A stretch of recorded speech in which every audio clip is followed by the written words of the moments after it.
அனைவருக்கும் என் அன்பான வணக்கங்கள்.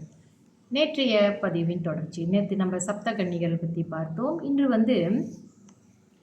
பாலி ஆறு என்பது கூவம் நதியை குறிக்கும். அதனோடு தொடர்புடைய இடங்கள் அமைந்துள்ள திருக்கோயில்கள் பாலியம்மன் திருக்கோயில்கள் என்றே வழங்கப்பட்டு வருகிறது.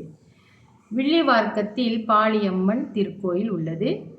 வளண்டி என்பது மீனவர்களின் கடல் தெய்வம். மீனவர்கள் அதிகம் வசிக்கும் குப்பங்களில் பழண்டியம்மன் வழிபாடு உள்ளது.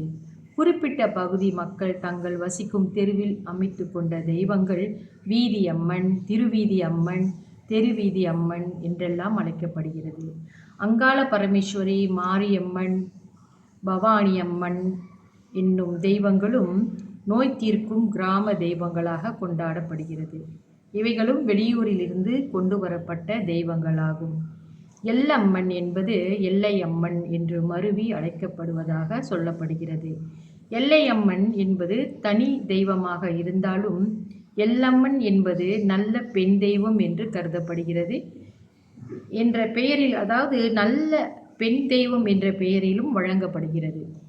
இவ்வளவு ஒவ்வொருவரும் அவரவர் வழக்கப்படி அவரவர் பாரம்பரிய தெய்வங்களை அவர்கள் குடியேறும் இடத்திலே அவர்கள் தொழில் செய்ய போகும் மற்ற இடங்களை நாடி அவர்கள் தொழில் செய்ய போகும் பொழுது தங்களுடைய தெய்வங்களையும் அவர்கள் காவல் தெய்வங்கள், இஷ்ட தெய்வங்கள், குல தெய்வங்கள் என்று எடுத்து சென்று அங்கேயும் அவர்கள் வச்சு வழிபாடு செய்கிறாங்க.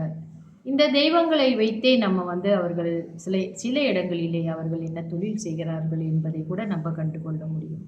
இந்த பெயர்கள் எல்லாமே, அவர்களுக்கு இட்ட பெயர்கள் எல்லாமே அவரவர் தகுதிக்கேற்றவாறு அவங்க என்ன செஞ்சுருக்காங்கன்னா, அந்த தொழில், அவங்க இருக்கிற இடம், அந்த மாதிரியெல்லாம் பார்த்து தான் யதார்த்த பெயர்கள் மாதிரி வைத்திருக்கிறார்கள் என்று என்னுடைய கருத்து. நம்மளுடைய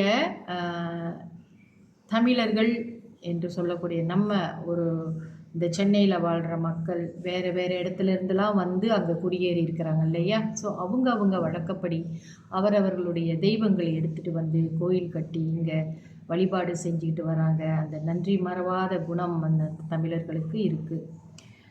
எப்படி இருந்தாலுமே நம்ம குலம் காக்கும் தெய்வத்தை நாம் வணங்குவது மிக சிறப்பு. எங்கே சென்றாலும் அவர்கள் எண்ணங்களோடும் அவர்கள் நினைவோடும் அவர்கள் அருளாசியோடும் தான் நம்ம செல்ல வேண்டும் என்பது இங்கு குறிப்பிடத்தக்கது. எங்கு சென்றாலும் அந்த குல தெய்வத்தையோ, இஷ்ட தெய்வத்தையோ, கிராம தெய்வதைகளையோ மறக்காமல் சென்று அவர்களை வழிபடுவது மிகவும் சிறப்பு. நம்ம முன்னேற்றத்திற்கு அது ஒரு பெரிய ஊன்றுகோலாகவும் நம்மளுக்கு நல்ல ஒரு ஆசீர்வாதமும் கிடைக்கும்.